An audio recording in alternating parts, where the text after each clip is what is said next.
Hello and welcome to the Savage Stream, the weekly live stream where we talk all things Star Trek. And today we are going to be covering Season 1, Episode 10, Rubincon from Starfleet Academy. We are going to be talking about the finale. It was a two-part finale, so this is part 2, where we're going to wrap up this first season. And I will tell you, spoiler alert, if you haven't seen it yet. Matter of fact, if you haven't seen it yet, you probably shouldn't watch this live stream because it's going to be nothing but spoilers. Okay, so you have been warned. But additional spoiler alert, I guess, is that this does get wrapped up in a nice little bow. It is a 2-part finale. This is part 2. It is finished. Starfleet Academy will be coming back for a second season eventually. But in the meantime, they did give us closure. So we don't have any of that, like, Mr. Warfire situation. We don't have that. We don't have to wait for months or years or however long it takes for these seasons to drop nowadays to figure out the conclusion. We got the conclusion. We're going to talk about it today. So if you are here live, I want to say hello to everybody who's joining live and hello to everybody who's joining on the replay. If you are here live, go ahead and drop a bomb in the chat because part 1 was all about these bombs, these mines being set all around Starfleet Federation or all around Federation space. And we find out what happened to those bombs today. So drop a bomb in the chat. If you're watching on the replay, there will be timestamps below so you can skip ahead at any time. Okay, so let's go ahead and jump in with some of my initial thoughts. So I didn't really have any initial thoughts about this episode because it was part 2 of last week, but I did have some predictions last week about what I thought was absolutely going to happen in part 2. So I'm just going to share some of those predictions and tell you that I think 0 of them were correct.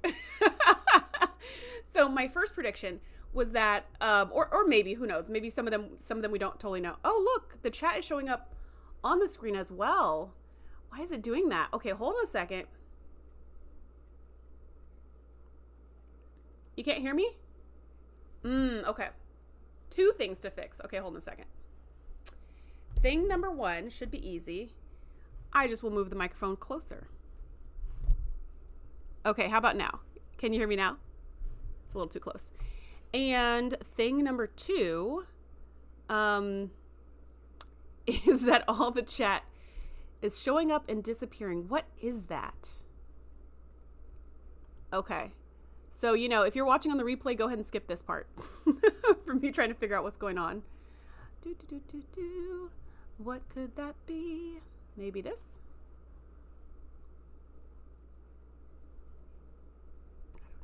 Maybe this? I don't know.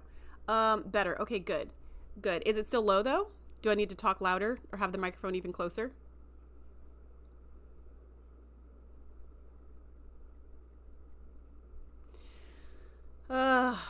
Okay. So it's still, why is it? Okay. What is going on?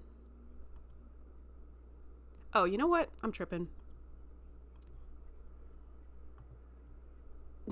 Okay. Oh man. You know what? I was working so hard over these last few days to try, one time during the last few days to try to figure out this whole chat situation. Because if you were here live last week I had no Wi-Fi. So I had to do the whole thing on my phone. The entire thing is unwatchable. So, rest in peace last week's live stream. But the week before that, the chat just disappeared. Like it was just, this was just an empty gray box with nothing in it. And I don't know why that was. So I was trying to fix it, which is why now we had chats all over the place. Extra chats, chats on chats. But now it's looking good. Okay, great. The mic sounds good. You can hear me. Okay, Wingrace says they confirmed that season 2 ends on a cliffhanger. So hopefully they'll get renewed for a 3rd season. Oh man. Okay, so Chaotic Truth, okay, so I love to see the bombs in the chat. And thank you for telling me about the volume.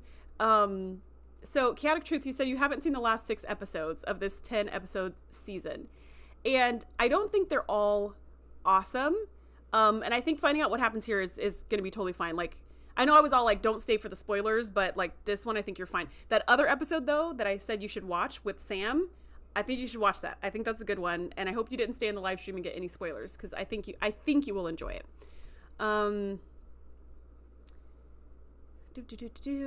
Okay. Great. Ooh, love the barrel. Love the okay. Perfect. All right. So back to what I was saying before I got distracted by chats going across the screen. Yeah, no worries, no worries. It's okay to be busy. Like this, watching TV is not necessarily a priority. Okay, so I'm just telling you that today I'm not going to be like, oh, jump out. I don't want you to get the spoilers. Like, it's fine. I mean, it will spoil the ending for you, but like, I don't think it's going to ruin the experience from my perspective. Let me know in the chat if you think that's wrong, if you think I'm incorrect with that. Okay. Yeah, Sam's okay. Sam is okay. Sam is fine. But that episode, whew, you just got to watch it. But yes, Sam is fine. Sam makes it to the end. She is a fan favorite character, and I think she's going to make it through the rest of the show along with the main cast.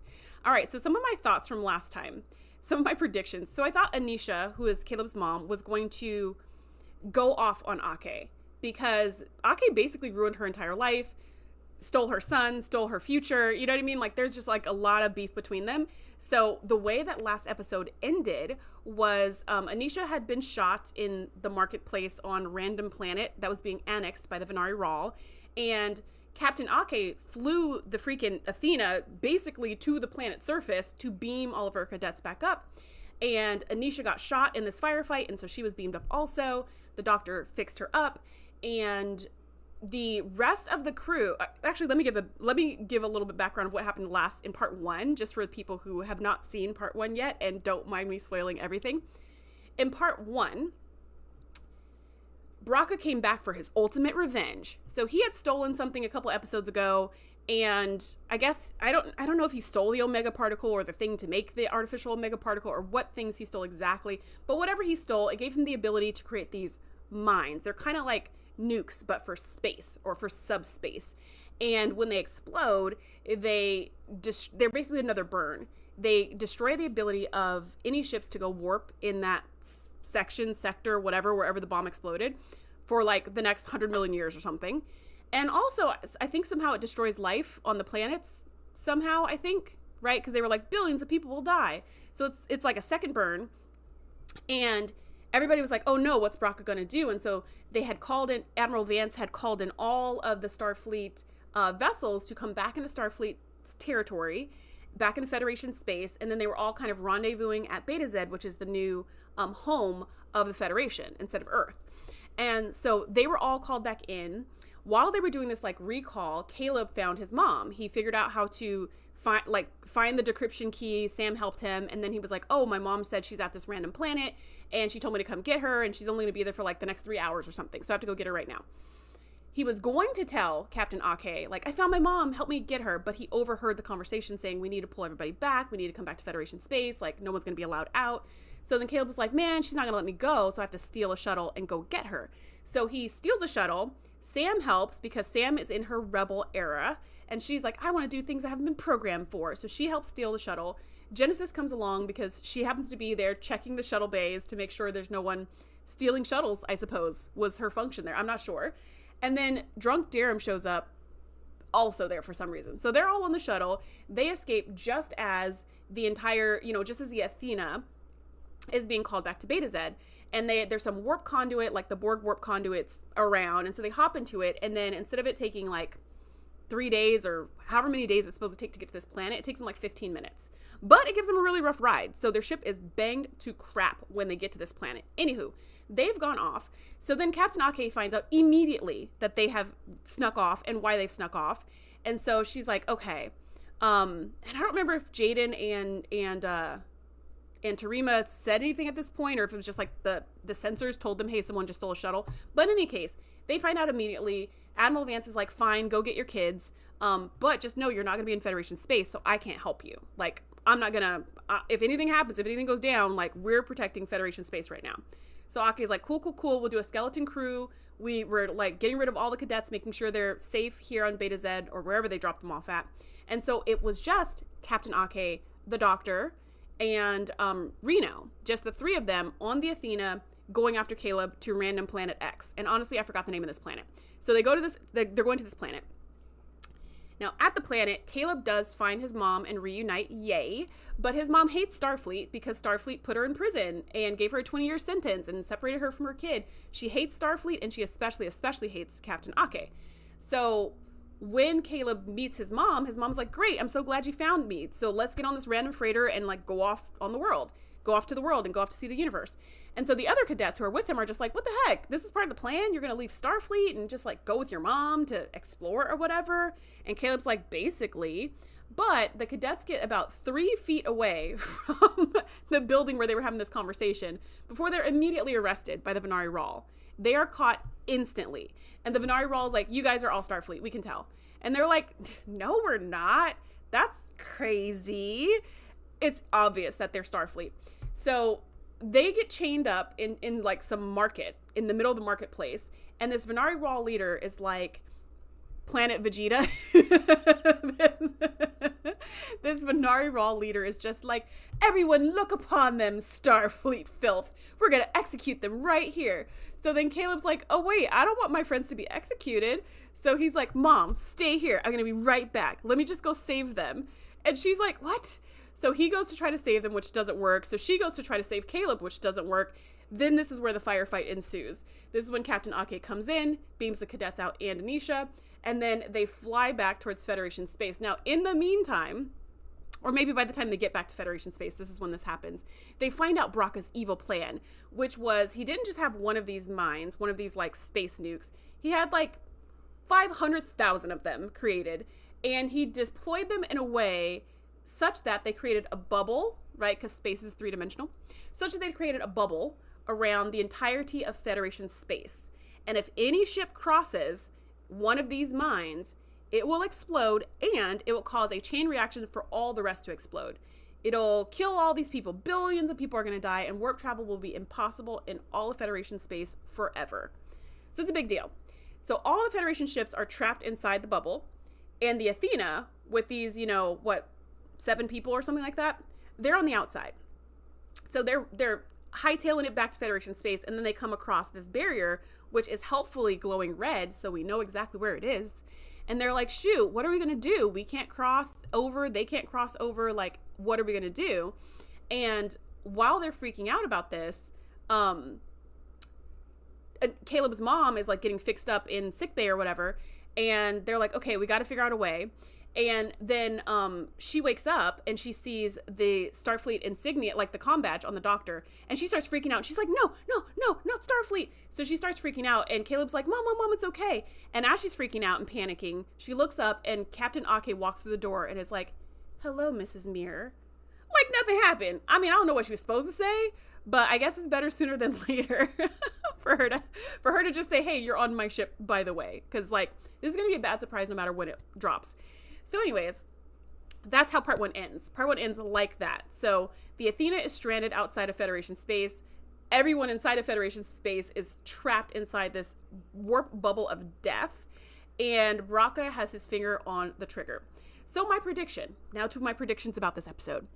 My prediction was that Anisha was going to go off on Captain Ake. It was like going to physically fight her, at the very least curse her out, but physically fighting made the most sense to me.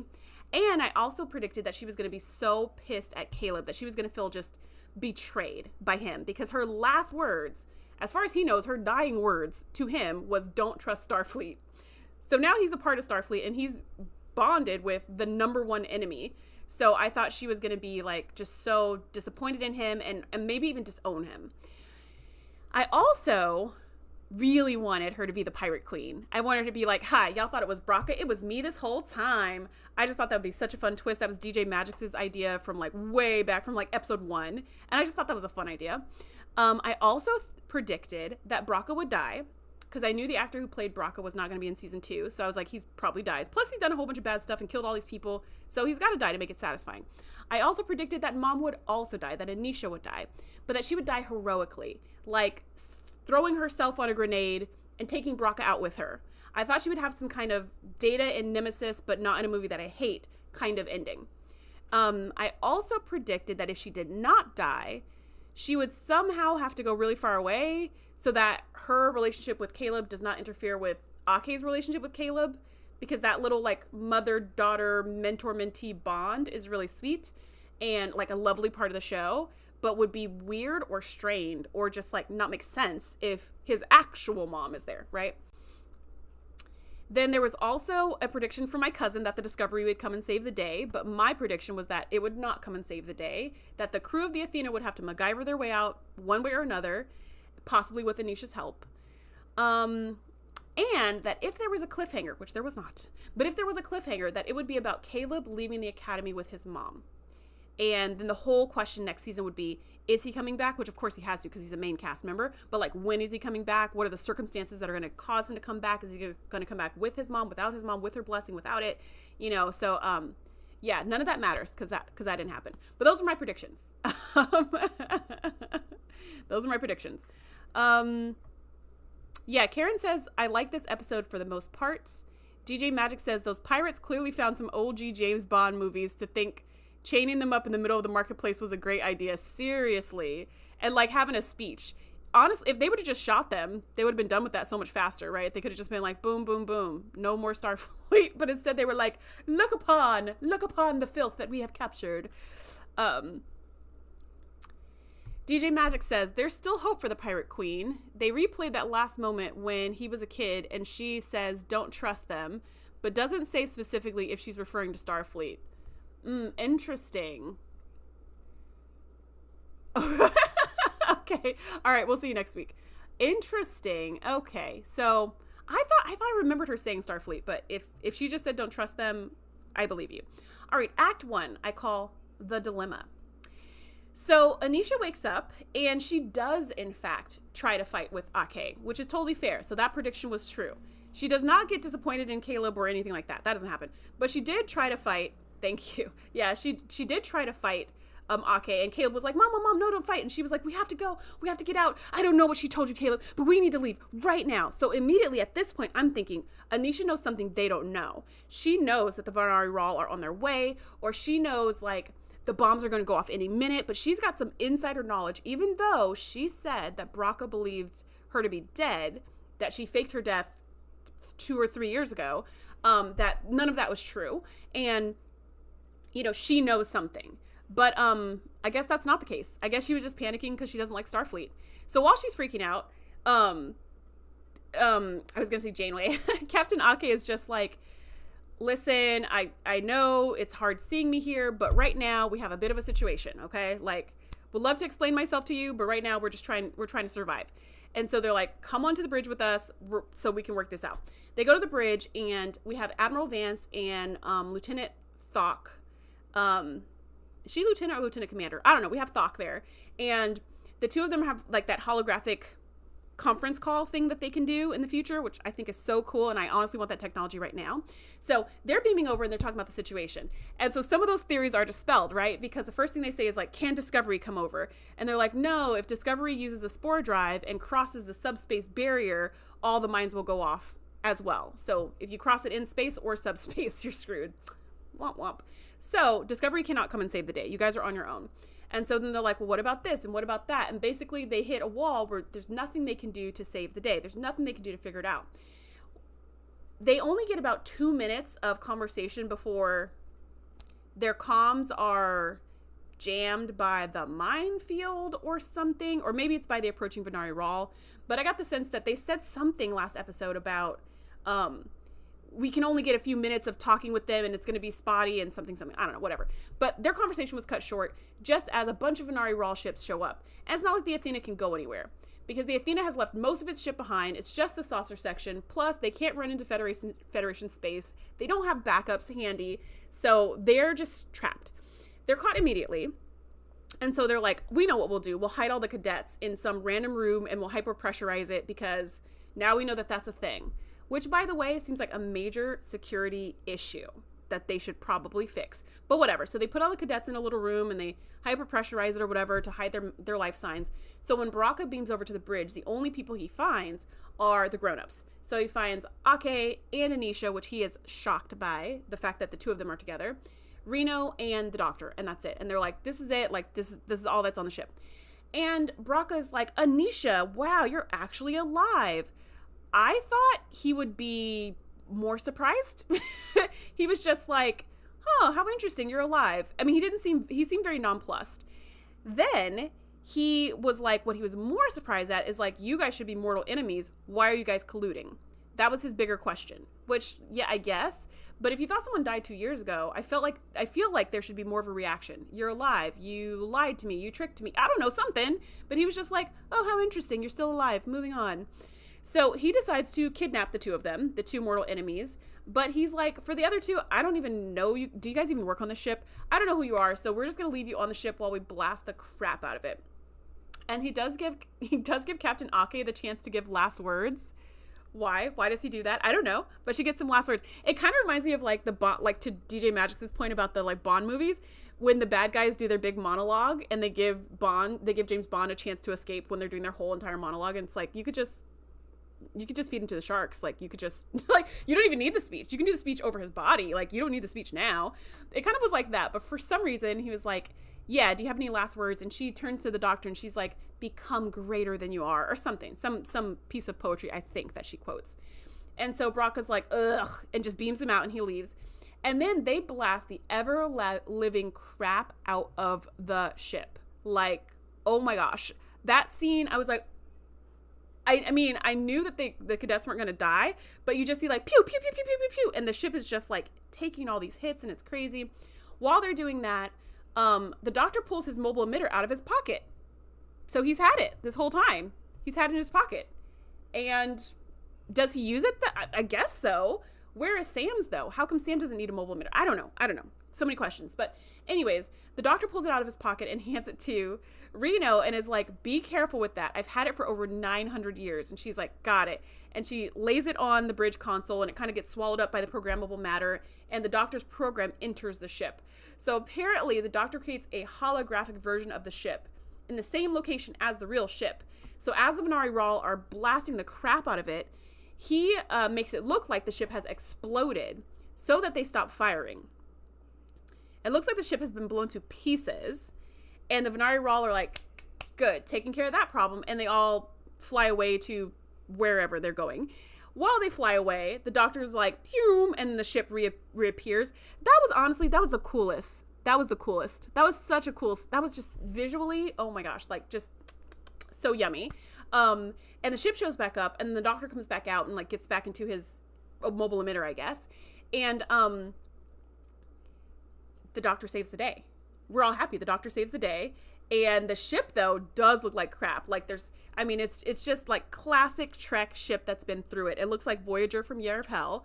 And there's just like things are all on fire or steaming or whatever. The cadets all come out of hiding and they're like, all right, we got some work to do because Reno's in charge. And Caleb's like, but where's my mom? And Reno's like, with the captain. Brocca took them. So now and he's like, we've got to go after them right away. And Reno's like, dude, we don't even have engines. The warp core is about 2 seconds from breaching. We barely have life support in this room. First things first, okay? Let's take care of that and then we can go find mom. Right? Like, chill.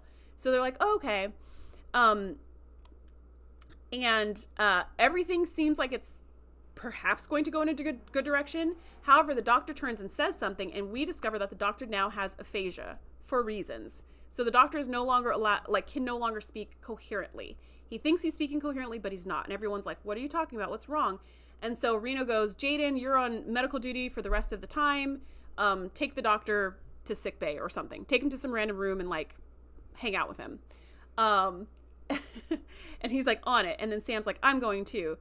That's great. And also the doctor, is Jaden the person to help the doctor? I think Sam's the only person who could help the doctor. Yeah, maybe Caleb, because Caleb's really good with this sort of thing.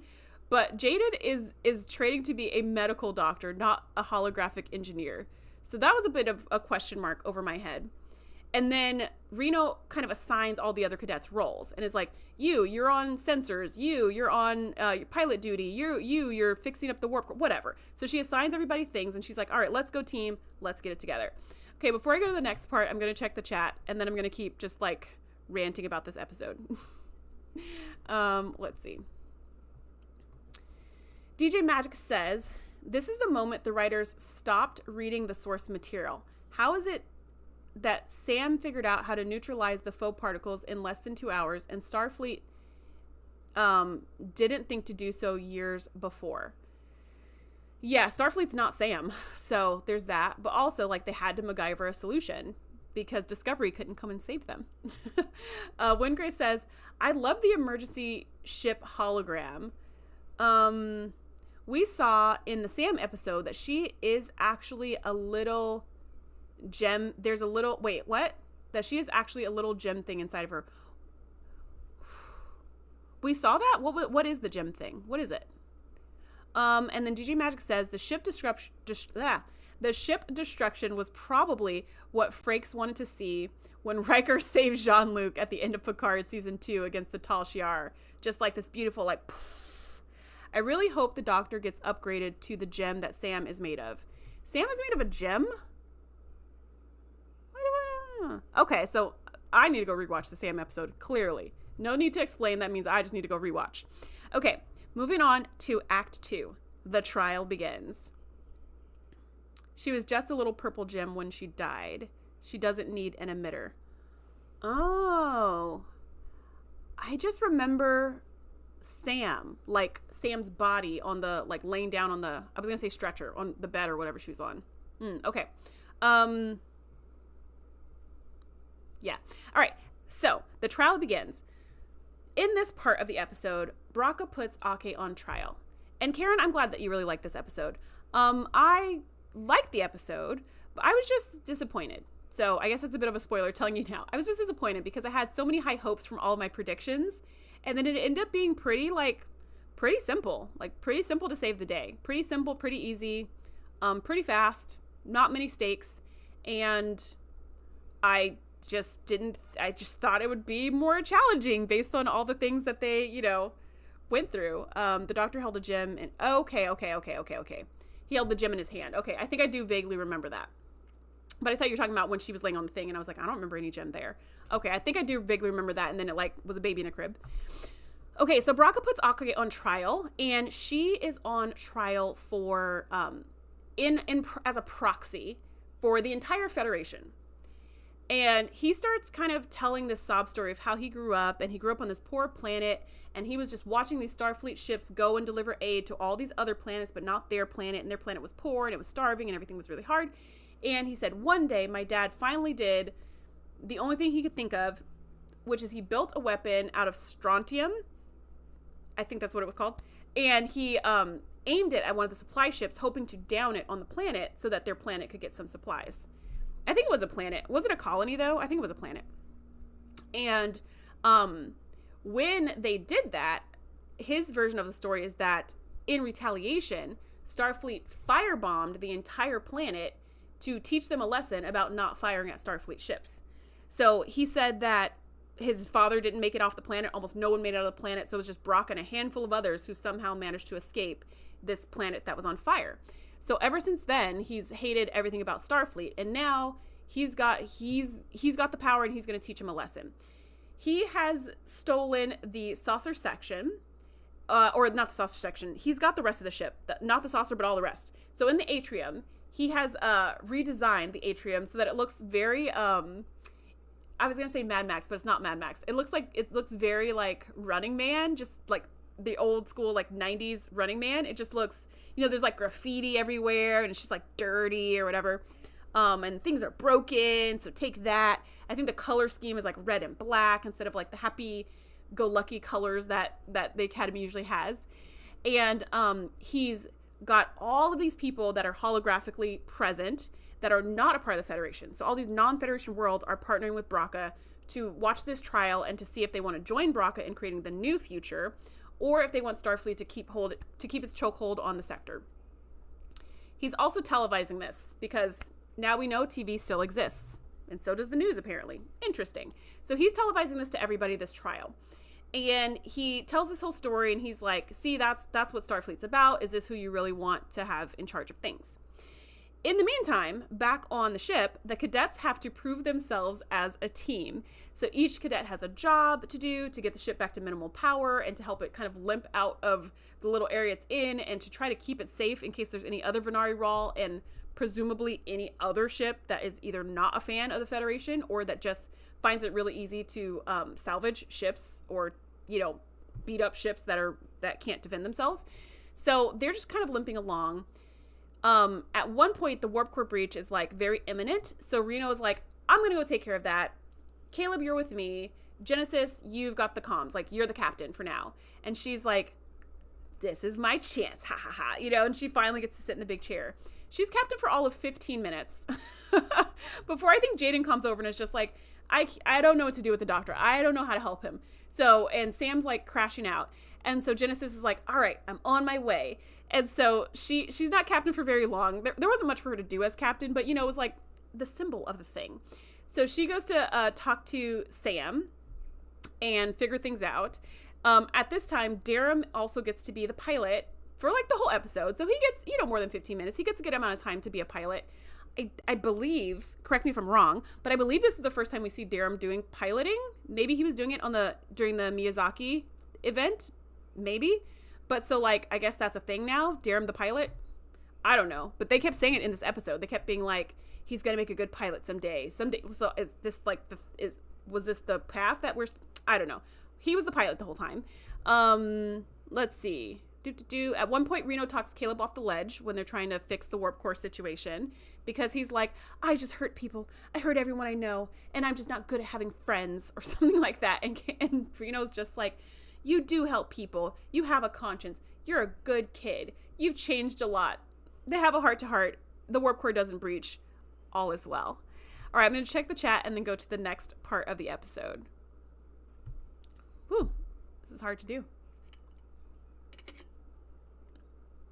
It's also like 100 degrees in this room. So if you see me just like straight up pass out, don't worry, I'll be back next week.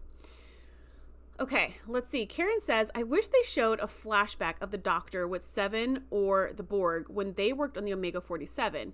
It would have helped the believability of them solving it. So Karen, did any of this stuff come up during that episode?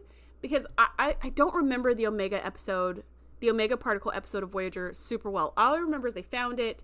Seven didn't want them to destroy it because it was perfection. It was like her god. But then they destroyed it in the end anyways because Federation protocol. But then just before it got destroyed, it like crystallized into like the perfect structure or whatever. And Seven saw it and was like, beautiful.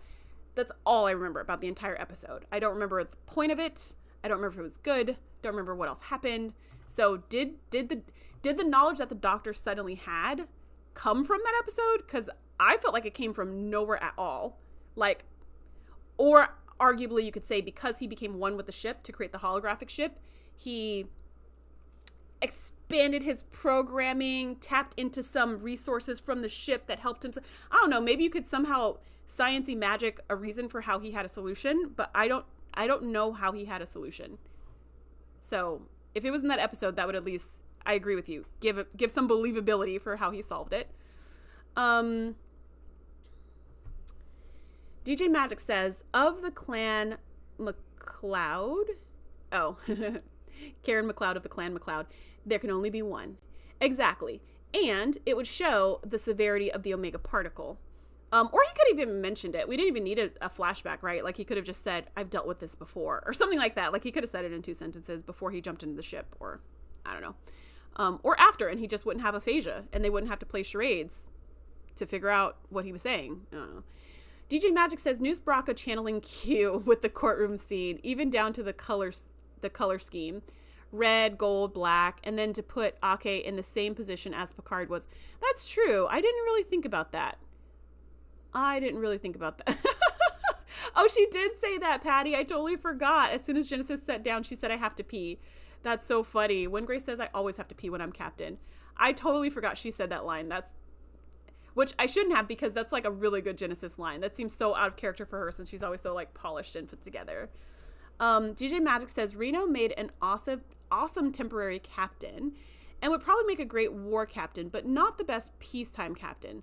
Somebody go get her the Defiant classes in session. I know, that little Defiant. That's a ship to be on, man. Karen says, I get what the writers were trying to imply with the news. It can be presented as biased, but I don't think the quote-unquote bad guys would be televising their plans and actions. I mean, if we go with DJ Magic's comparison of the Bond villain situation, then that tracks, right? Because Bond villains always televise their plans.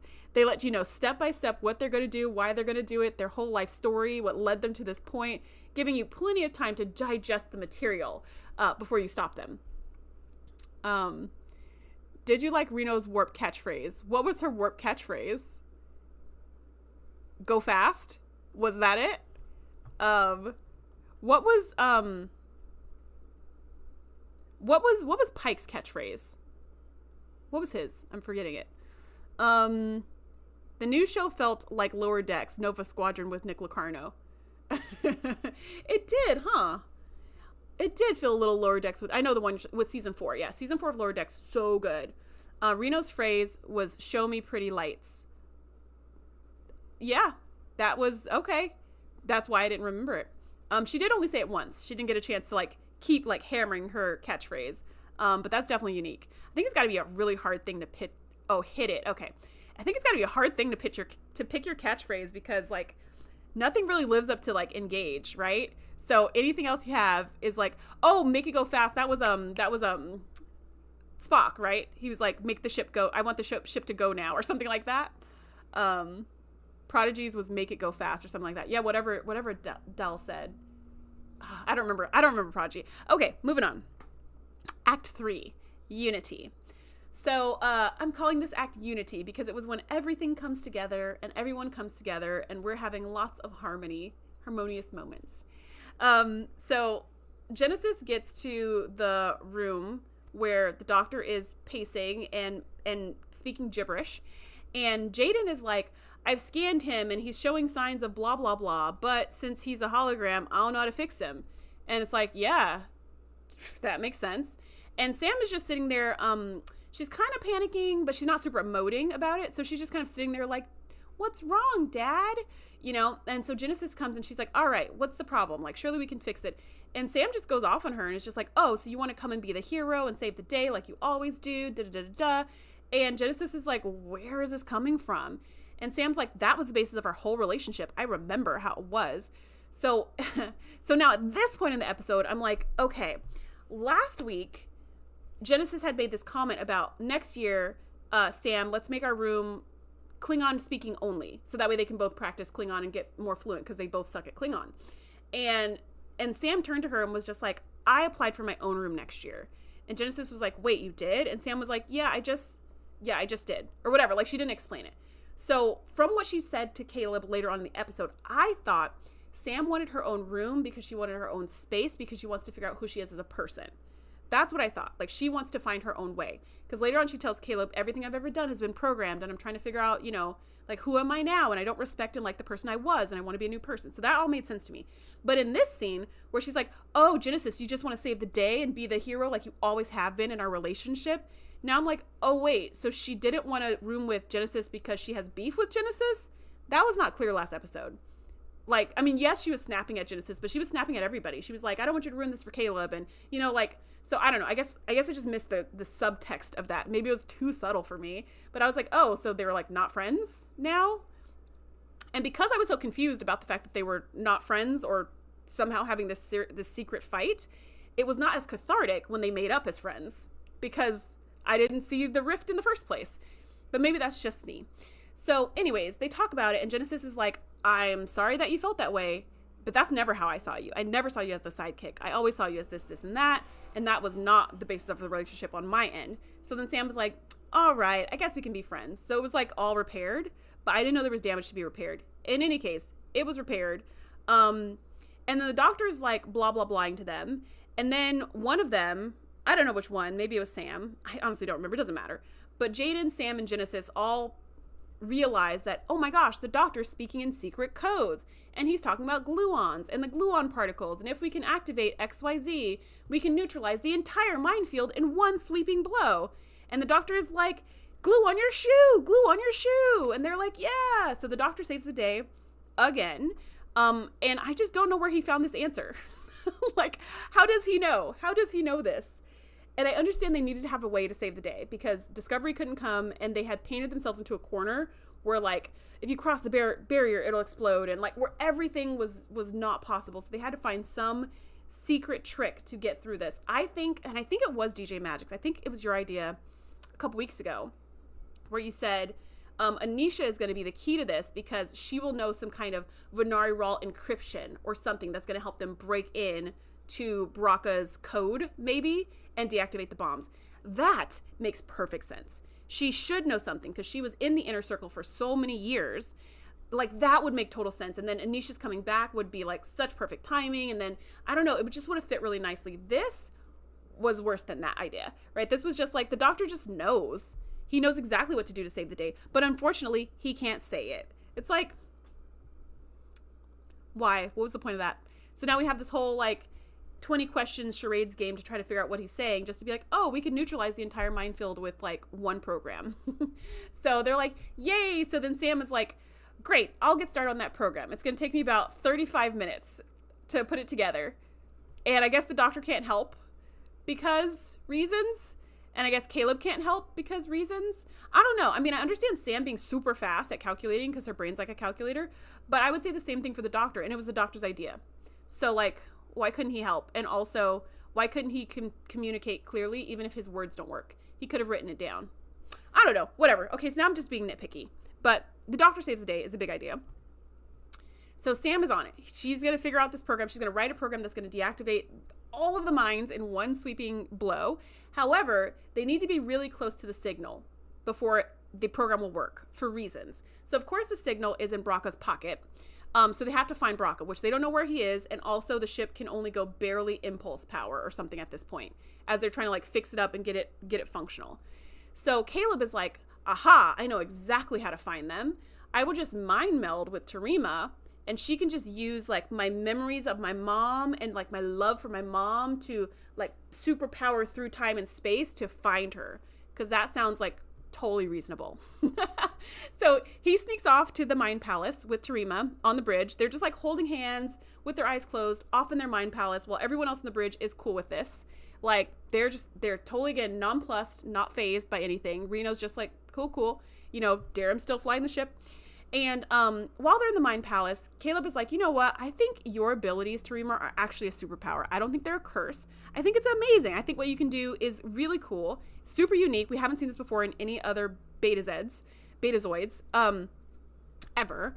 And so he's like, just imagine what you could do if you didn't have that inhibitor on. I don't think you would kill a bunch of people. I think your powers would just be like super powered. And so they're like, okay, like she's like, okay, let's try it. So they open their eyes and Caleb turns to everybody and is like, all right, Tarima's going to find my mom through me. She's going to like go into my memories and thoughts and stuff. And she's going to pinpoint my mom's exact location. And Reno's like, sounds good. So Tarima goes into the mind of Caleb and finds Anisha and it's just like 234.675, whatever. Like she gives the exact coordinates of where she is in space, which is wild. Oh yeah, she took off her inhibitor first so she could use her superpowers, which is wild that she could do that. That's really neat. She's like a human GPS or like a human LoJack. But I guess, you know, my thinking of the only limitations right now is that it's based on intimacy, like close, like emotional closeness. So maybe she can only do that with Caleb, with Occam, wherever he may be, with her dad, you know, but not like with just anybody. But in any case, they don't explain that. Maybe that's for like seasons to come. But in any case, they pinpoint where it is. And then Reno's like, we can't go directly there because we're totally defenseless in this little beat up saucer section. So find us a way to hide. And then one of them is like, oh, there's a nebula. Gotta love a nebula. There's a nebula and we can park the ship there, which is close enough to the signal for Sam's program to work, but it's not like out in the open where we'll get shot to pieces. So they're like, great plan. Let's do it. So they do that. And that's the end of this section. On to Act 4. The trial ends. So as they're going to the nebula to hide / attack the field, and Sam is just like working her magic, trying to figure out the program. We're back in the trial, and Baraka says, you know what? Instead of me putting Starfleet on trial, I think it's only fair that Anisha puts Starfleet on trial because they really ruined her life too. So she's like, Anisha, it's up to you. Whatever you decide to do to Ake, like if you say she's guilty, then all of Starfleet's guilty, and I'm going to push the button and detonate all the bombs. And I guess the implication is if you say she's innocent, then Starfleet's innocent and I won't detonate the bombs. But honestly, it's Baraka. We know he's going to detonate the bombs. Like, doesn't matter what you say. He's going to detonate the bombs. Anyways, he's like, Anisha, it's up to you. What do you think? So now Anisha puts Aki on trial and just kind of like just yells at her and talks about how much she hates her and she wishes she was dead and she wants to dance on her grave and all this stuff. And Aki is just kind of like, that's not really fair. But Anisha goes on and on and on, and then she's like, guilty. And Aki's like, oh man, I gave you that whole speech about how we got to work together. What happened to that? And she was like, yeah, you're guilty. And then Aki's just like, am I the only one who's guilty though? And she says, listen, those people, that guy that you killed, that you went to jail for killing him, that was a friend of mine. Let me tell you his story. Let me tell you what he was like. And she was like, but we were starving. We needed food. And she's like, I understand that. And you feel like you did what you had to do. But the person you killed, it was like Lethal Weapon. Okay. This was his last tour before he retired. Of course it was. And so he tells the whole story. He had kids and grandkids and all these things, and you ended his life, and that has to be punished somehow, that you can't just walk away from that. And she's like, basically like, Anisha, I know you've been suffering from what you did. So we all have graves here. And then she also talks about her son and how she couldn't help her son and her son's dead. And she's like, so, if you want to dance on my grave, you're already dancing on it. Like, I already live in grief all the time. And so Anisha's kind of sad about that too. I think she feels a little bit of empathy. Braca, however, is like, ha ha ha ha, who cares about your dead son? He's just like, again, not super fazed by this, but he's going to get his pound of flesh regardless. While this is going on, Braca's like, okay, you're still guilty, so I'm going to punish the whole Federation. And then someone comes over and they're like, sir, there's a shuttle approaching and he's requesting to land. And Braca's like, who is it? And he's like, it's Caleb Mir. And then Anisha and Aki are like, no, not Caleb, because they don't want him to be put in the line of fire. Now, here's the thing. Before, like back when they were all back on the Athena, Anisha had said to Caleb, I don't want Braca to know you're here because he will use you against me. Of course he will. He will use Caleb against both Anisha and Ake because it's fun and because it's effective. Of course he will. So Caleb shows up and I'm like, oh man, he's going to something's going to go down. Like Braca's going to shoot him in the kneecap or something to try to force Anisha's hand or just to hurt Ake or something. Nope, none of that happens. Caleb walks up and Braca's just like, hey there, little fish. And he's like, I have something to say. And Braca's like, okay. I mean, he does say no at first. And then Caleb's like, you're going to silence me in front of all these cameras. And then Braca's like, nicely played. Fine, you can talk too. So he holds off punishing Starfleet until Caleb gives his speech. So Caleb gives this whole speech about how Starfleet is amazing, how it taught him all these things, how it made him a better man, and Ake specifically made him a better man, and all this stuff. And he's like, Mom, I don't mean to let you down, but Starfleet's the best. So at this point, it's clear Caleb has been drinking the Starfleet Kool-Aid, like all the flavors. He is Starfleet through and through. And Anisha's just like, just listening, just kind of taking it in. I think she's still very emotional. She's got tears in her eyes or whatever. And Ake is very emotional and she's just smiling. She's got tears in her eyes too. And she's like, that's my boy. He's sitting there going like, it was Starfleet that taught me that all life matters, just all this stuff. And Ake's like, yeah. And so he's giving this whole speech. And after he does the speech, Ake goes, Caleb, did you ever take, I forget what she said, exochemistry or something at the academy? And he's like, yeah. And she's like, what color does strontium burn? And then Caleb's mom is like, red. And she's like, exactly. I can tell you that in the history of Starfleet, they have never opened fire on a defenseless, helpless planet, on just civilians. They've never just rolled up and started opening fire. That has never happened. So she was like, what color are Starfleet's weapons? And Caleb's like, blue or green. And so she goes, exactly. So you said, Braca, that Starfleet rained down red fiery death on your planet. And that was not Starfleet. Strontium is very combustible. And when it hits the atmosphere, it can explode and it turns red. So basically, Ake just burst his little bubble and was like, that was not Starfleet shooting on you in retaliation. That was your dad's weapon that he fired to try to bring down that ship, igniting in the atmosphere and burning your entire world to the ground. So your dad actually killed everyone, including himself, and you barely escaped. And Starfleet had nothing to do with that. And Braca's just like, lies, lies, evil, sick, filthy lies. I hate all these lies. And so Ake turns to the whole gallery that is, gathered there and is like, is this the person you want to follow Do you want to follow some little boy whose, whole entire worldview is based on a lie, and he's just throwing a tantrum, and he's trying to build a new future? Is this the future you want? And so as they're looking around, all of these representatives from other non-Federation worlds start like, I want to say beaming out, but they never beamed in, but like they turn off their holograms. So they're all like leave the meeting. They all leave the Zoom meeting. And so Brock is like, no, don't go, stop, stay. I'm doing the right thing. And so he's basically abandoned except for the Venari Rawl, who are there in person and can't leave. And so he's like, oh yeah, I'm going to teach you a lesson, Ake, Nala Ake. And he pulls out the detonator, which was in fact in his pocket. And so he's like, ha ha, and he pushes the button and nothing happens. And he's like, that's weird. Ha ha, and he pushes it again, takes it out, blows it, puts it back, ha ha, and he pushes it, and he's like, why isn't this working? And Caleb's like, phew, that means Sam's program must have worked. And back on the Athena, Sam was like, let's go, I fixed it, I shut down the entire thing. So I guess now, and let me know if this is Gene Roddenberry's vision, let me know if this is correct or not, but I believe they shut down the entire minefield using gluon particles, whatever. But the mines are still there, are they not?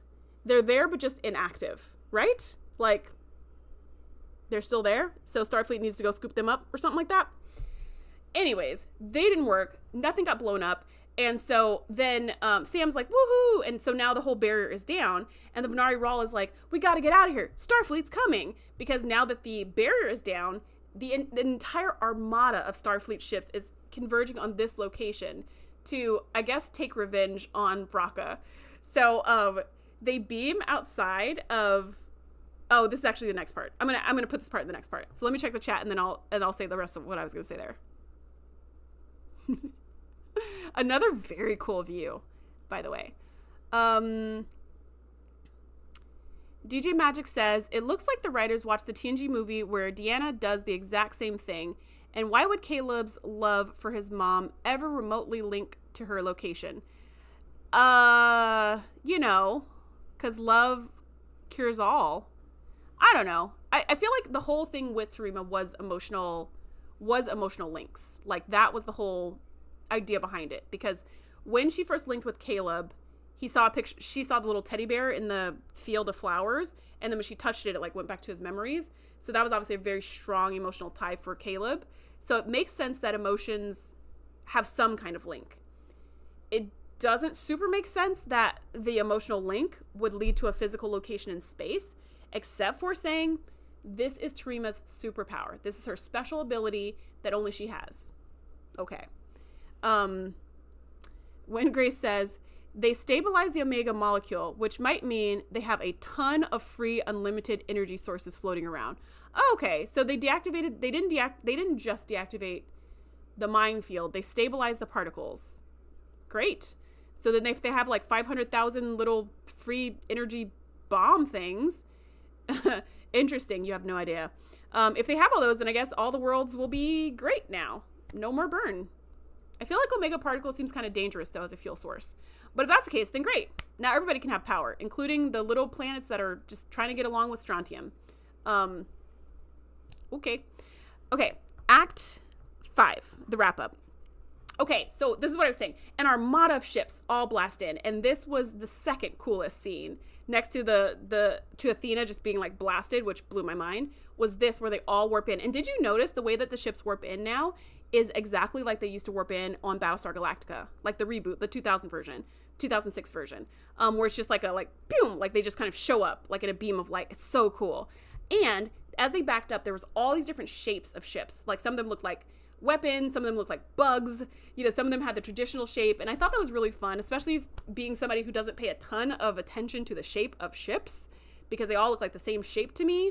This, I could tell they were all different shapes, and I really love that.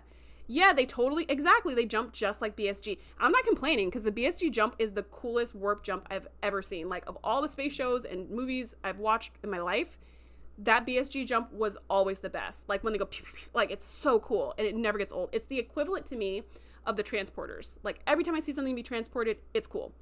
It's never not cool. I love it. From TOS to whatever the latest thing is, which at this case is Academy. I love it. Anywho, they all warp in and they're like, uh-oh, Braca, you're in trouble.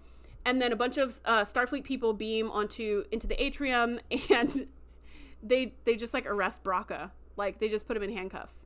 And I was just kind of like, did this work last time? Didn't this whole thing start with arresting Braca, and then Braca escaped, and then like that was the problem? But this time it's gonna work? Okay, so they arrest him, and then after they put the cuffs on him, Anisha comes and punches him in the mouth because of everything that he's put her through, and kind of brainwashed her to think that Starfleet was behind all this stuff, but they weren't. And then Braca spits out a tooth, so she hits him pretty hard, and he's like, "That's all you got?" And then Ake punches him, and he kind of like hits the ground, but he's like, "Oh, that's it," and then they drag him off. So about that punch, I'm sure it was very satisfying, but like it felt a little anticlimactic to me. Also, I feel like it was pretty cheap to punch somebody who's already in handcuffs. Like, I don't know, that just felt like a cheap shot. It's like, did you really need him to be so declawed before you hit him? You could have hit him at any time. And I think I would have just appreciated it if they hit him earlier, before he was handcuffed. Like, if the second Anisha heard the truth, she hit him. Or like, I mean, he had the detonator in his hand, but maybe after the detonator didn't go off, if they just would have like hauled off on him at that moment, and then the Federation would have showed up and cuffed him, I just would have felt better about this. This felt like you're hitting a man while he's down, and it just didn't have that satisfying, ironic ending that I was looking for and hoping for. But whatever. They punch him. He gets dragged away in cuffs, presumably to escape another day. The Athena gets reassembled and fixed up, because in the very next scene, it's just perfect, back to normal. So we don't see any of the like recovery time or any. It's better. It's fixed. It's fine. And they do have those robots, those little bots on Discovery and on Athena, where it can just like the bots just fix things, so it can go a lot faster, I guess. Then we have, in this final scene, we have Caleb talking to Ake, and the president of the Federation wants to give her thanks to these cadets who were all so amazing, and then like the 3 or 4 adults that were with them. So they're talking about it, and he's like, "Oh, I don't want to meet with stuffy people. Can't you just give me more community service, blah, blah, blah." And she's like, "Get out of here." And I guess they're going on summer break. So after that, he leaves and goes to talk to his mom, who's up in the balcony. And his mom and Ake look at each other, and the mom just like nods, and Ake's like, "Yeah." So like there's some kind of mutual understanding or respect or something, because reasons. Based on what? Like, what has changed between the two of you that makes the last 15 years not have happened? I don't know. But that's what happens. Then Caleb goes upstairs to his mom, and he's like, "Okay, you're all ready to go," and she's like, "Yep, let's go." And so they're going to spend the whole summer together, and the ship right now is on its way to Beta Z, but they're going to spend the summer together, and their first stop is Earth, and they're going to just explore. How are they getting there? I want to know this. What shuttle? Where are they getting a shuttle from? I know the Federation is post-scarcity, but do they just like give shuttles to anybody who wants shuttles? Oh, the dots. That's what they're called. Thanks, Karen. The dots. Yeah, the cute little robots, the dots. So I don't know, but that's like not an important point. I just was curious, like, what shuttle are they taking? Because they should probably get a extra heavily armed one. Because I feel like a lot of Venari Rawl are now going to have some beef with these two people in particular. But in any case, they're going to go off on adventures. And she's like, "Part of me wishes that at the end of the summer, you won't want to come back. But I know you found your true home here, and you're definitely going to come back to the academy. But just know you've always got a place in my heart." And that actually was a really sweet moment. Like the way that way the actress acted it, like I felt it. I felt like she was truly saying this to her true son. Like, I don't know, she killed it. She just killed it. I felt all those emotions. And then Caleb's like, "You have a place in my heart too, Mom." And then he's like, "All right, you want to have a tour of the place?" And she's like, "Sure, let's go." So they kind of go on a tour. And then Caleb does the monologue to end the episode, where he's basically saying, "Who would have thought that just 10 episodes ago, I hated Starfleet and I thought Starfleet sucked. And today I'm Mr. Starfleet. This is my first cadet's log. Yay." So the episode ends. And then as it ends, the credits roll, and it starts to show, it says the graduating class of, I think it was like 3096 or something like that. And it shows a bunch of photos of all of the main actors when they were kids. Between like, I would say like baby pictures up to maybe like less than 12. Actually, no, the one of Robert Picardo was probably like his high school photo. But the rest of them, they were like pretty young pictures. And obviously they're not wearing prosthetics or anything like that. It's just like their actual pictures from their actual homes. And that was actually really sweet and really nice. It did broke the fourth wall a little bit, because you're like, oh, because now they're all humans. But it was also fun to see them as kids, Okay, I'm going to check the chat and then go to my final thoughts. Yeah. Let's see.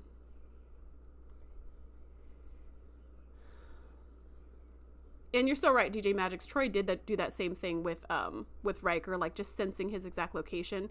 Oh yeah, I guess that's true. That's true. Okay, so now that you said that, Troy is able to do that. She's able to find Riker's location. She did do that in Picard. She did do that in the TNG movie. Something. Which movie was that? That wasn't Nemesis, was it? But she did that also in Picard season 3, I believe, but not for Riker. She did it for Picard or something. Yeah, where she used her the Imzadi powers, exactly, where she used her powers and she was like, there he is. So I guess there is precedence for that. But it was very clear in all of TNG that Troy had a special thing with Riker and no one else.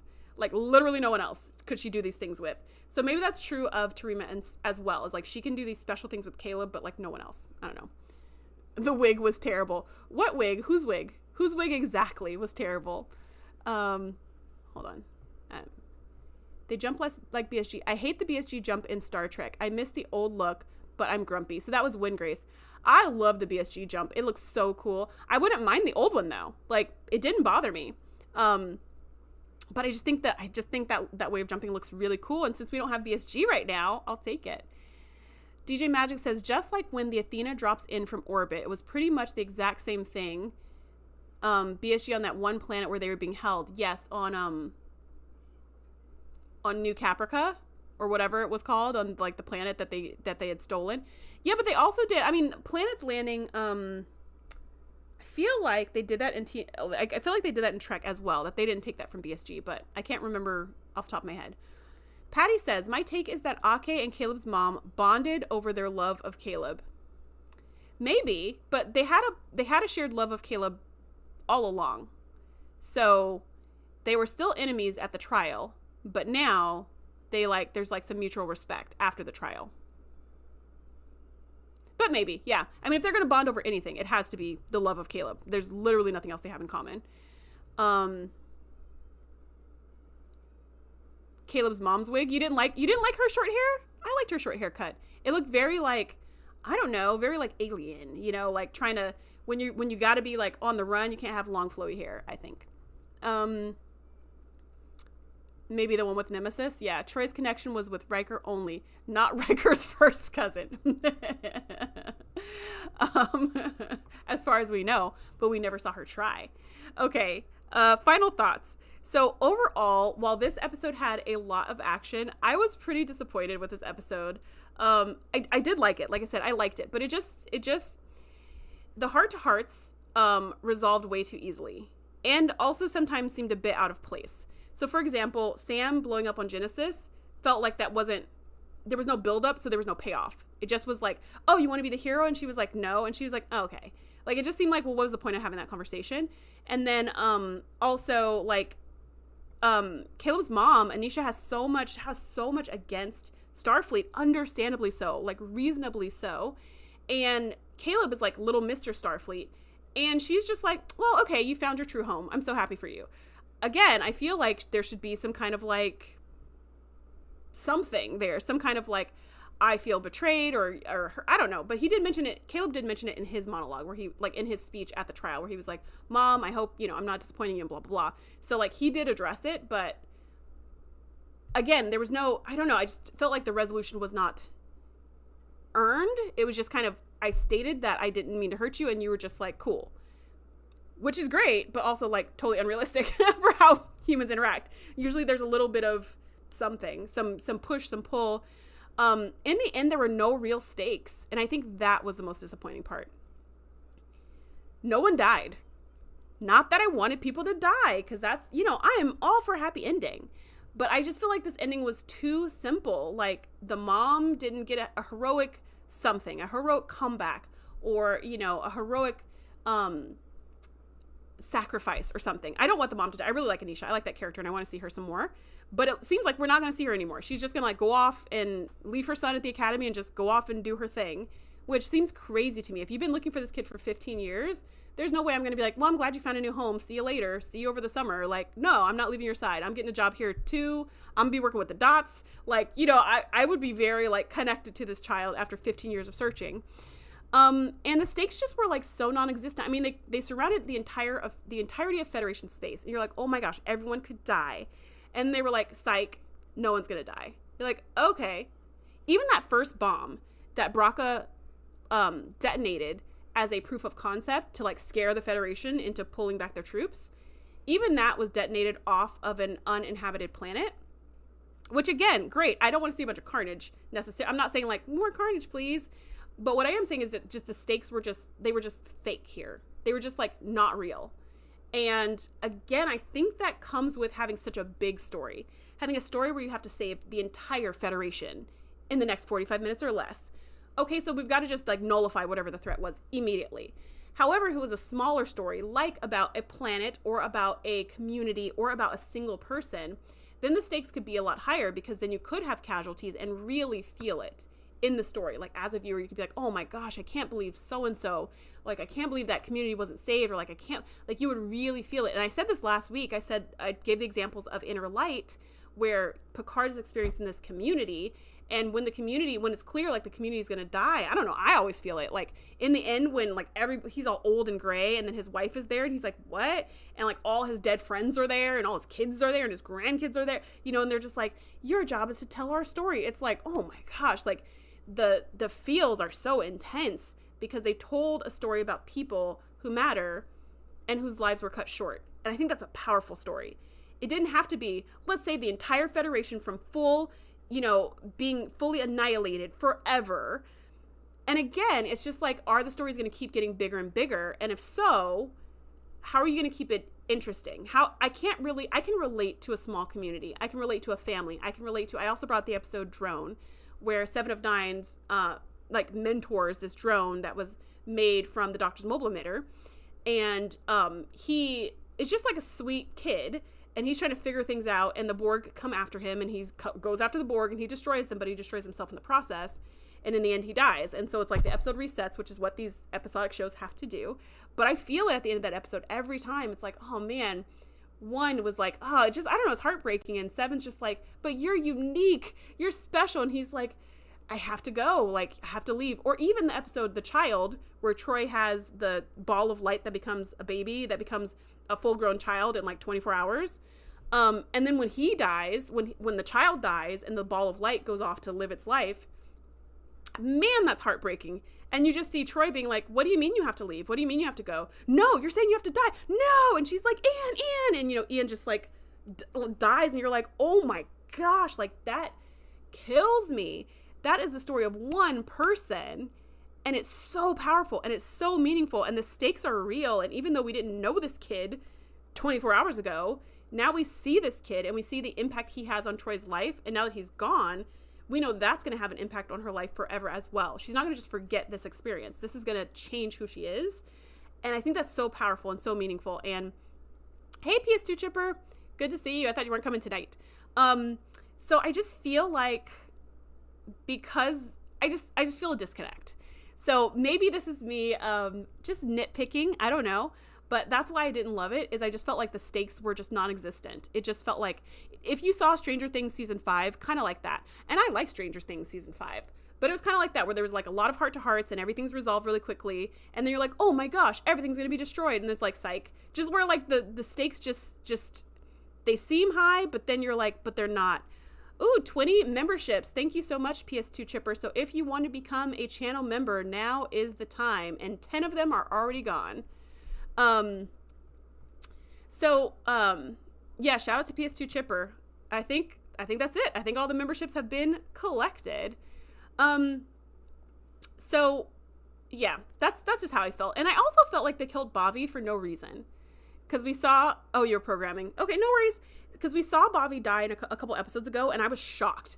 If you were here live, you saw me being like, oh my gosh, I can't believe they killed a cadet. This is crazy. And I thought that was a foreshadowing of being like, hey guys, no one's safe on this show. I mean, the main cast obviously is safe, but like, not everybody's safe on this show. There are people who who might not make it to the next season. I thought that was a foreshadowing. But it turns out that, like, everybody made it. All was well. Braca didn't even die. He just got arrested, and he's just going to go to some prison where he's going to escape again. So it was just like, well, then why did Bobby have to die? That was foreshadowing nothing. That was such a waste. Like, why did we lose that character? And then their boss guy died too. But, like, not that we don't care that boss guy died, but, like, that felt like it made sense to me because, again, it was a heroic sacrifice, right? Boss guy was like, I'll take it from here so you guys can escape. And so that made sense. But Bobby's death was just senseless because now we know no other cadets had to die. Braca didn't even have to die. Anisha didn't have to. No one had to die. Even in the marketplace with the Venari Rawl, no one had to die. Although maybe those phasers were set to kill and not set to stun. I don't really know. Anisha was fine, so I don't know. So just the stakes felt really low. And yeah, that just made me sad. That just made me sad. Exactly. Wingrace says, not a fake galaxy altering event again. Yeah, it's just kind of like, okay, hold on a second. You said something else before that. So let me go up to the chat. Let me scroll myself down to the next part. Go back to the chat to see what I missed. DJ Magic says, I'd like to see what would have happened if a ship traveled through that bomb space destruction. If they were already at warp, would they just fall out and float across? I think they would explode. Yeah, or would they blow up due to space stuff? I think they would explode. I think that was the whole idea, is if they cross the barrier, it will explode. And not only will it blow up the ship, but it will also destroy all of warp space around, like all of space around it. So that, like, space and subspace, so that you cannot travel in that area. Yeah, so I don't think it would stop. I don't think it would automatically go to 0. I think it would blow up. Jonathan G says, as a first season, Academy still needs to find its sea legs, and I was happy with the first season, excited to see what happens next. Yeah, I totally agree. Like, first seasons are a challenge, and you only have 10 episodes to, like, make us like it, and thankfully they already have finished season 2, so we know for sure there's at least 2 seasons, so we don't have to worry about, like, falling in love with a show that is not going to be here very shortly after that. So we know for sure at least we have one other season, which is great. And I'm not criticizing this episode because I feel like this season should have just been better and stronger or something like that. I think this episode was fine. Like, it was a good episode. It was fine. There was a happy ending. It tied in a little bow. We love that. I don't want a cliffhanger. I don't want that. I just feel like the stakes were too low to matter to me. It didn't have to be ending the galaxy, but I just wanted the stakes to matter to me. Like, Caleb and his mom, that whole drama was such a big deal. Like, it was such a big buildup in that first episode, and then they came back to it, like, in episode 6. And then they got to meet each other, which was beautiful in the last episode. And then in this episode, it was just like, okay, let's go on vacation together. I don't know. I don't know. It didn't tie it together for me. Wingrace says, I didn't want big stakes. I would much rather have had it just be the personalized stake of Ake, Caleb, and Anisha and their true allegiance. Thank you. Not a fake galaxy altering event again. Thank you. I completely agree, Wingrace. I completely agree. Had this story been, and don't get me wrong, like, it was action and it was fun and all of that, but had the story been really about Ake and Anisha versus Caleb having to choose who's he loyal to. Is he loyal to Starfleet and the ideals? Is he loyal to his mom and, like, you know, his family? Is he loyal to the cadet? Like, that story would have been so interesting. I think it would have been more impactful, and I think it would have been easier for everyone as a viewer to relate to, because we can all relate to a moment when we had conflicting loyalties, or when we wanted to fit in with the cool crowd and weren't sure if we could, or when we thought we might disappoint our parents or guardians or people we admire, our mentors. I think we can all relate to something like that. Versus this, can we all relate to stopping the galaxy from being blown up by nukes? Probably not. Can we all relate to going into a mind palace and then using the power of love to echolocate our parents? Probably not. Can we all relate to our parents having aphasia for reasons, but then also not having it later on, which is great? Some people can. But even that, like, it wasn't about the aphasia. It wasn't about the doctor's illness, which also would have been a really interesting episode, right? Like, we had the whole episode about Sam and Sam's, like, sick. If we had a whole episode of the doctor being sick, which I'm not saying I want, because I love the doctor. I don't want him to be sick. But if we had an episode where it was, like, the doctor's illness and trying to fix him, again, that would be like, that would give the feels. That'd be like, oh, not the doctor. Like, yeah, please not the doctor. But, like, you know what I mean? Like, that would be so meaningful. But that wasn't even the point. It was just like, oh, because he's merged with the computer, he just can't talk clearly to give us the secret clues we need to save the day. So, you know what I mean? It just felt like, so what? I don't know. DJ Magic says, I meant the area where they detonated the test bomb, not the... Oh, yes. I think so, DJ Magics. I think so. I think that if they crossed that area of space where they detonated the test bomb, I think their ship would just stop. Like, I think it would stop. I don't think their ship would blow up, but I think it would just like if they were going at warp, I think they would just like boom. It might hurt the ship to stop so suddenly. And then I think because warp travel is not possible, they would have to like impulse their way out or hope that a ship could get close enough and like tractor them back. That'd be my guess. But also it's space, right? It's 3-dimensional. So how do they map the barrier at all? Like, how do they know where space travel is and is not going to be viable just by looking or just with their sensors? I don't know. Wingray says, I think the effect would be similar to the force of nature damage from TNG. That's what I was thinking too, is that warp travel would not be as easy to happen. But in that episode, Force of Nature in TNG, the siblings who were trying to tell the Federation and the Ferengi and everybody else passing through their space that they were damaging their space, they set up a weapon that stopped the ships, like on purpose. So that wasn't the actual space creating that problem. It was them. They had set up these like mines, but they were what was inside of them? Like they had said some kind of booby traps. I can't think of what they were, but they said some kind of booby traps. And then when the ships went to investigate, they were stranded inside this corridor. And that was so that they can get people to stop traveling through there because they were damaging their space. But it didn't show an effect that corridor had to warp travel itself, right? It was just that if they keep doing this, they are going to damage space and warp travel will no longer be possible. Which that could have been a callback, I suppose. Yeah. Anywho, okay, my predictions for the next season. I don't know what's going to happen next season. I have no idea. I have 0 predictions for season 2 of Starfleet Academy, but I do think that since they didn't kill Baraka, now he has a chance to come back in the future as a supervillain, like in season 4 or something. I'm here for that. Oh, I forgot to mention this. There's a bunch of little things I forgot to mention because I didn't take like notes as I watched it. But one of the things was Baraka has tic-tac-toe shaved into the side of his head. And he did mention in his speech about his upbringing how him and the kids used to play tic-tac-toe every single day while they watched the Starfleet supply shuttles go by or whatever.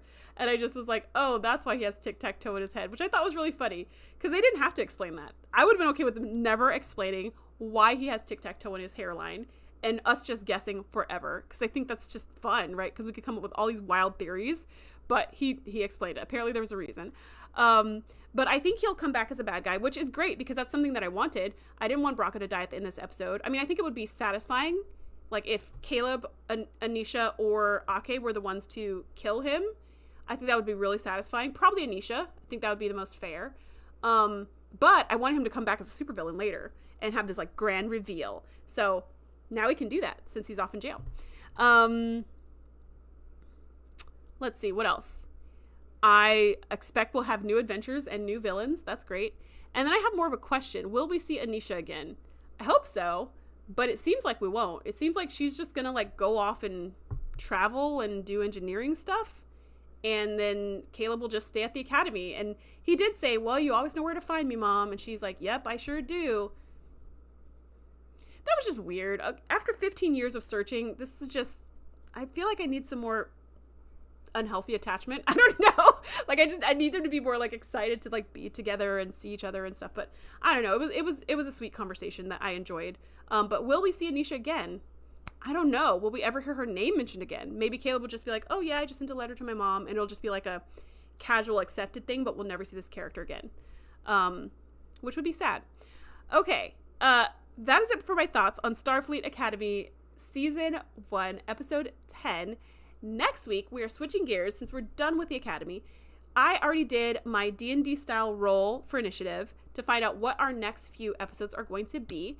And next week, we are going to be reviewing the original series episode, Season 2, Episode 7, called Cat's Paw. I have never seen this episode. because I'm not yet in season 2 of my rewatch of TOS. So I will be watching that for the first time, and then we can talk about it next week. After that, we're going to do TOS episode The Enemy Within, which I have seen. So that's going to be fun. And then after that, I rolled for Instance of Command from TNG, which I have seen because I've seen all of TNG. And then Heart of Glory, which is so funny because I was like, oh my gosh, I would have never in a million years picked Heart of Glory to review for, like, I just wouldn't have thought about it. So these are going to be a fun couple of weeks. Yeah, I know. Yay. And PS2 Chipper, you did request TOS. So that just worked out in the roles that the first 2 episodes are going to be TOS episodes. Oh, it's a Halloween episode. Interesting. DJ Magic says, you brought up a great point. I forgot. How did they have enough bombs to 3-dimensionally entrap Federation space? He made a lot. He made a lot of bombs. It was just so many bombs. Like, if you see the little map, because I think Ake was like, show me on a map or show me on the sensors or something like that, and they put it on the screen, and it was like just like a bubble of bombs, because each bomb had a radius. So it wasn't like the bombs were touching, but each bomb had a radius. So let's say this bomb covers this much area, then there'd be like another bomb here that covers this much area. You know what I mean? So like each bomb covered enough area so that way when they're set nearish each other, they surround all of Federation space. But still, it was like tons of it had to be so many bombs, like hundreds of thousands of bombs to cover 3-dimensional space. It had to still be a lot. Jonathan G says, I think the damage is preventing FTL travel. You still can use impulse, but then relativity happens. Yeah, exactly. So the bombs are supposed to inhibit warp travel, just like in that TNG episode, Force of Nature. They could do impulse drive, which takes forever, and you do have like time dilation, but also somehow it also blows things up. Like, it also causes real damage if you're near the explosion. So yeah, I don't know. Oh no, because that's a huge area. Exactly. It looked really big on the map. Each bomb was 1 molecule. Yeah, each bomb had 1 molecule in it, but the amount of space that it would affect was huge for each bomb.